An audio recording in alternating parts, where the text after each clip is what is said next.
What up, guys? We're going to go over some test questions together. So the first one is, a 38-year-old female is brought to the emergency department with complaints of her heart beating out of her chest. She is diaphoretic, fancy word for shortness of breath, and her BP is 70/40.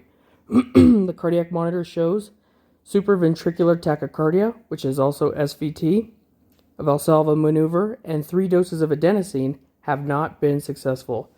The nurse should immediately plan to do. So just by looking at this so far, we already know that she is in SVT. We know that they tried a Valsalva maneuver, which is first-line treatment for SVT. They tried 3 doses of adenosine, right? And has not been successful. So knowing this so far, this is called refractory SVT. Refractory meaning nothing has worked yet. So now, looking at this, we also see that her heart is beating out of her chest. That's her complaint. Diaphoretic, shortness of breath, and her BP is 70/40. She's uncompensating right now. All right. So the first one we look at is A, prepare the patient for a synchronized cardioversion. That sounds pretty good because she's not dead, so it wouldn't be defibrillation. So we're thinking possible cardioversion. Let's look at the next one. Give her epi, 1 milligram. Well, she's not dead. She has a pulse, and it's SVT. We give this lady epi, then we'll be running a code. Give adenosine, 6 milligrams, IV per protocol. Well, that's not true because they've already tried adenosine with 3 doses. Technically, your first dose is 6 milligrams, and your second is 12 milligrams. So our 4th dose, we're going to go backwards. That doesn't make any sense. Perform a unilateral carotid massage. Now, this one is tricky because the carotid massage, remember that one's like really not that popular because there's a chance that you could break off a clot and send it scooting around. And also, we've already tried a Valsalva maneuver. Didn't work. We've already instigated the parasympathetic vagus nerve with no prevail. So, we're going to go with A.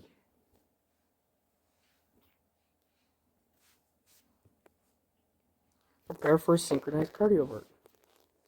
Now, one thing you guys have to remember is that these things have to be synchronized. Right here. You have to be synchronized.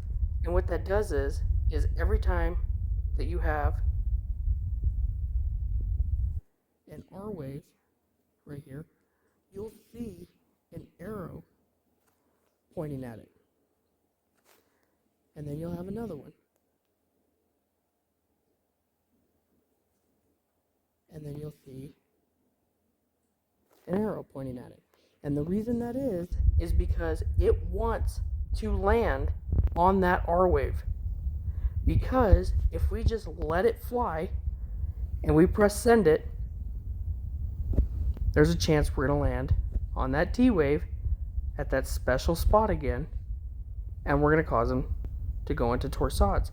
So when you press sync, you'll start dotting your R's, and then when you press the button, it'll stop from sending the joules until it lands on another R.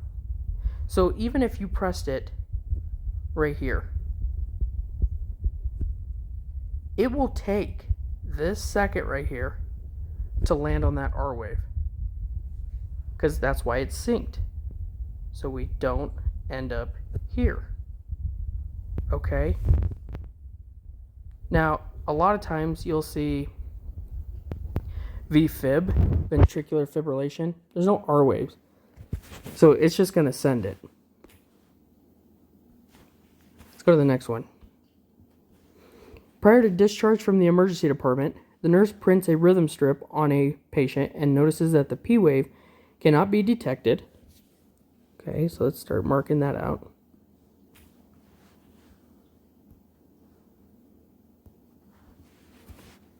So a P wave cannot be detected, and the QRS complex is 0.24 seconds. Well, if we were to think about what our QRS should actually be, 0.12. Oh, sorry. Got it confused. 0.04 to 0.12. Okay, so now here's our high end right here. This is double the high end, which means that QRS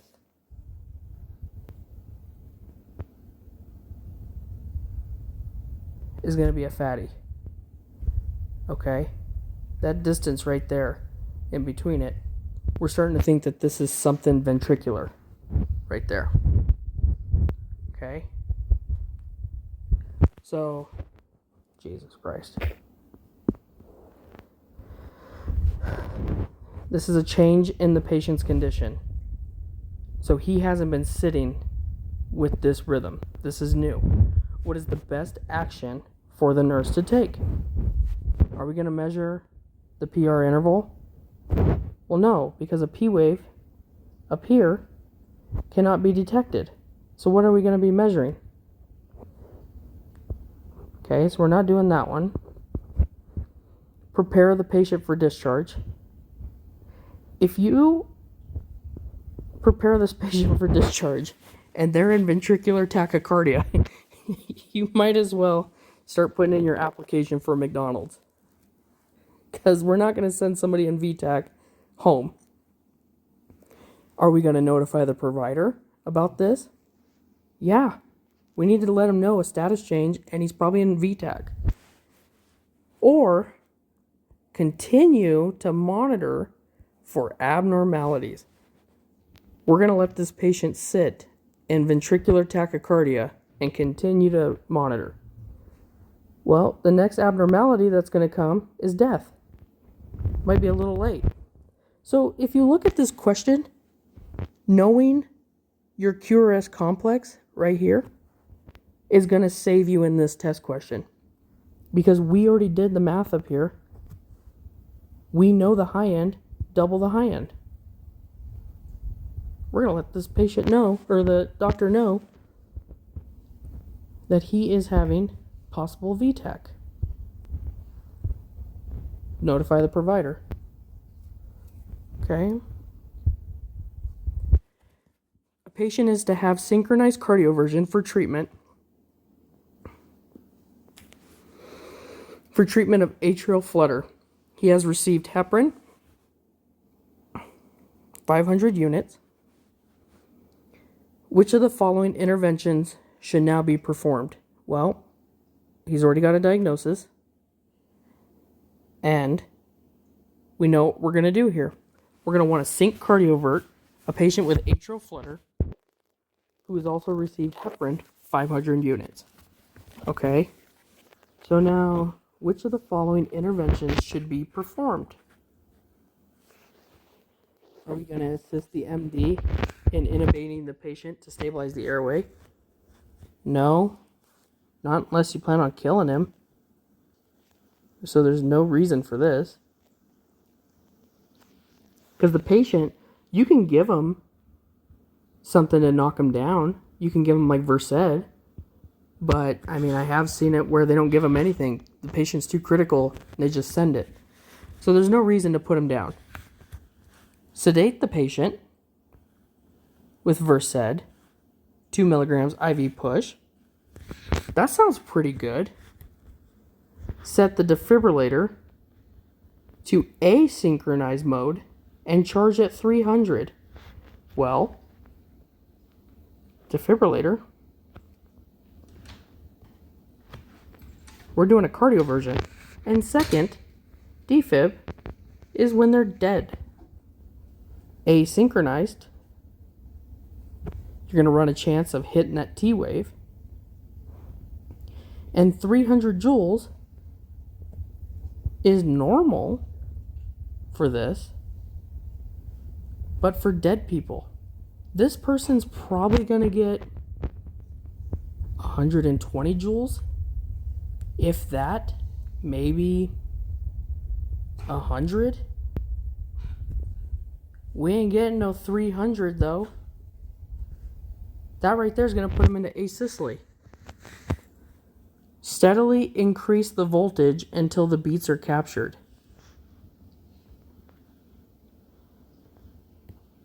That's for transcutaneous pacing. That's for somebody with bradycardia. This is for pacing. Right? Because you have your P wave, T wave. And what we're going to do is you're going to have a pacer spike when you first start, and you'll see it like this. And then we're going to go walk it in. But even then, you're increasing voltage. You're not...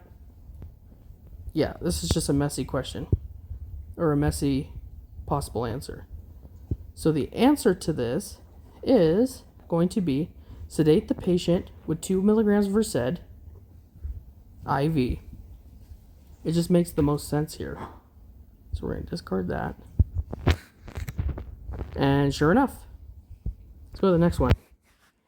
When a patient has long-term atrial fib, let me get my drawing board up.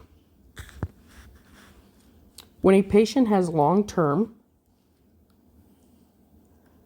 already this key right here,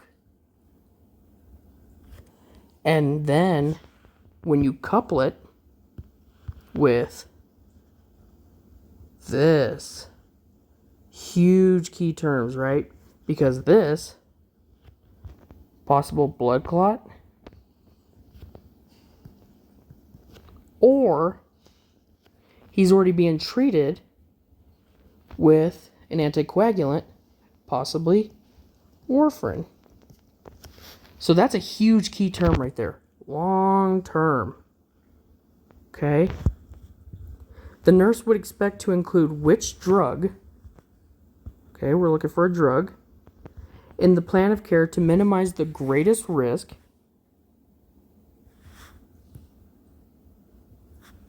that is commonly associated with atrial fibrillation.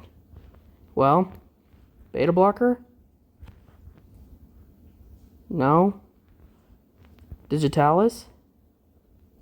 No. These are all rate controls for atrial fib right there. Okay. Anticoags? D. An antiarrhythmic, which would be amiodarone.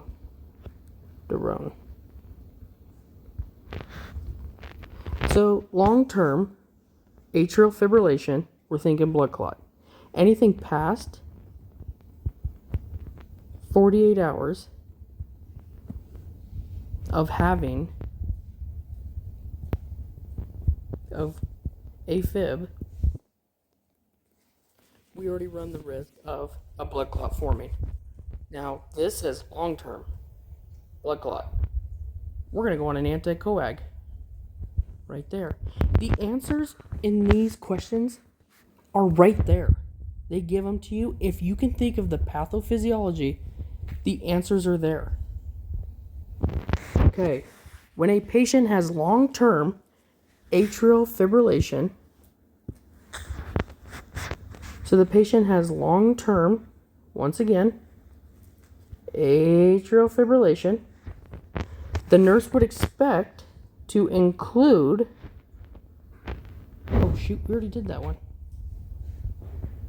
Sorry about that. Here's the next one. The nurse should understand that which of the following treatments for second-degree type 2 AV block would be appropriate. Okay, so that treatments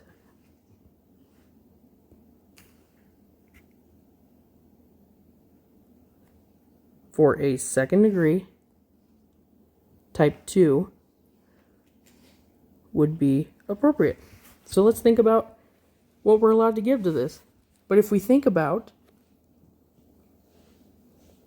the heart,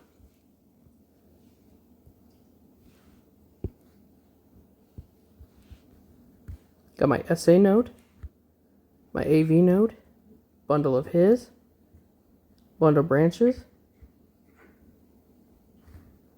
and then Purkinje fibers. Right there. Okay, now where do the AV blocks? It says it in its name. Okay, we're in a block. And what does that mean? That we're having a hard time getting impulses through. Okay, so now if we look at this, we would say, well, if the patient is asymptomatic or is symptomatic, shortness of breath, dizzy, chest pain, that's an indication. Close monitoring without intervention. I mean, it's definitely tricky because they're not showing us any patient status here. Atropine? Well, if you look at the Lewis book,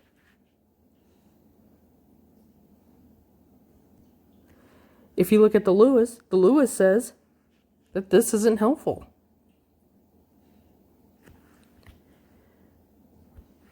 Coronary stent placement to improve blood flow to the myocardium. I mean, I guess. I don't know what that's gonna help to the bottom here. I'm not really thinking a stent. An implanted defibrillator, surgically implanted. I mean, I can't explain this one, but it's nursing school, so I couldn't imagine it not being there. So the ones that I'm going to pick here are A, because we would do this. This is part of the protocol, right? Because here we're going to have bradycardia. So we're going to want to take over as their pacemaker. Okay. Close monitoring without intervention. Well, we don't really know if the patient's asymptomatic, symptomatic. So I'm not comfortable saying yes to this one. Atropine? No, because Lewis said that it's not helpful. Coronary stent? I mean, I don't know why. And then a implanted defibrillator. I'll put this one as well. So we picked A and E. Oh, I got this one wrong. Okay, so we got A right. Atropine increases the heart rate. Well, if you look at the Lewis, it says atropine doesn't work. And a coronary stent placement, I don't see the correlation to this. So I'm not taking this one with full service here. Okay, now let's look at this one. Okay, the nurse would expect which of the following to be the first choice to treat stable VTAC. Okay, now if we think about this patient's stable-ish, right? We're going to have, hopefully, normal blood pressure. Obviously, my rate's going to be off here. So my heart rate's going to be through the roof. But he's probably not going to have dizziness or shortness of breath. Not so much. Well, our first line, just looking off the bet here, if you know a little bit about the meds, you know that atropine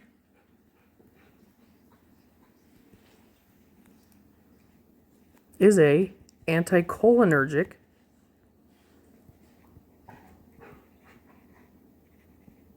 and an antimuscarinic. What does atropine do? This puppy speeds up the heart rate, right? And also, it basically dries up the body. So you're not going to poop, pee, tear up. Your mouth is going to be dry because that's what atropine does. So now, just by this one right here, and I have a guy in VTAC, do you think it's smart to increase it even more? Say this guy's sitting at 250. Here I go, giving 300 or my atropine. Now I'm at 320. I just made this patient worse. Okay, so right off the bat, we know this one. Okay, now sync cardioversion. Look at that key word right there. He's stable. Okay. Probably don't need sync cardioversion. Now, it's one of these two right here. I'm going to pick amio because that seems to be the choice that the tests like. Amiodarone. And the reason why I picked that is because it's like always the go-to for patients with VTAC VFib. Obviously, you can give for a patient that's in ventricular arrhythmias, so VTAC and VFib. We can give amiodarone and some type of type 1B sodium channel blocker.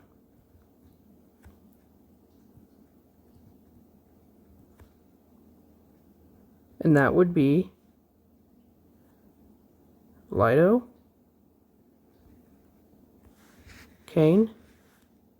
Okay, so that's the route we're looking at for here.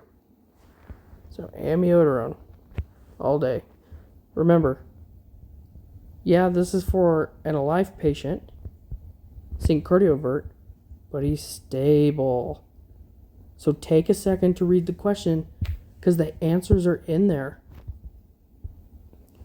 Okay, now let's look at this one. A 21-year-old female is in the emergency department for vomiting and diarrhea for 3 days. So now, just by looking at this, what does vomiting and diarrhea do? Well, it decreases your fluid volume. Could we be looking at hypovolemia here now? Also, what else does it do? It decreases my potassium. Right? Because remember, the gut, they always drilled into us. That's where your potassium absorption. Okay, so let's look at this. Her BP 94/64.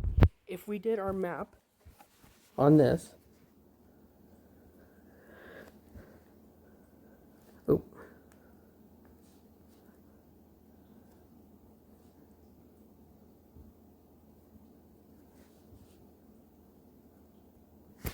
let me pull it up.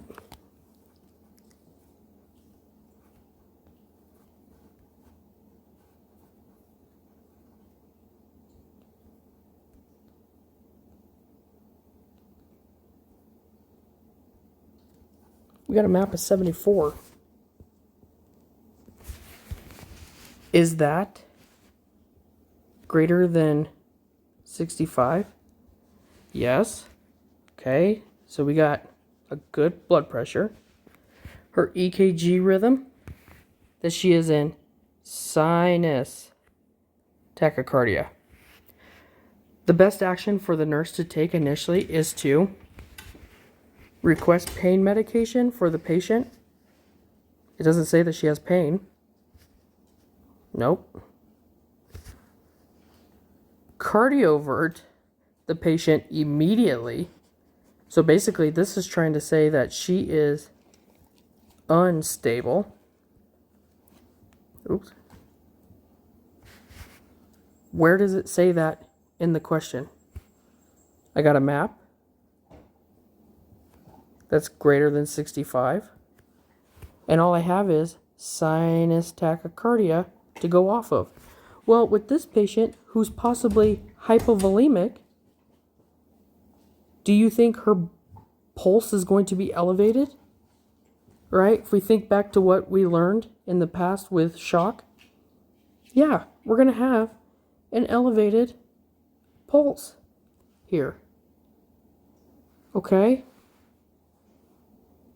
So, cardioverting will knock out her compensatory right there. Nope. And it may possibly kill. Now, what if we gave adenosine? Why? Do you see here that it says supraventricular tachycardia? No, it says sinus right there. So if we see sinus, we're not thinking SVT. And second, she has tachycardia due to possible hypovolemia. What about start an IV and bolus normal saline per protocol? I would think that would be a good idea. You're going to knock out her compensatory using adenosine, because the little bit of fluid that she has in her cup, sorry, this is a cup. The little bit of fluid that she has in here, when she should be up here, she's trying to get this around the entire body with what little she has. So let's look. Okay, we're going to give fluids due to vomiting and diarrhea that needs fluid. That's it. That's all there is to these.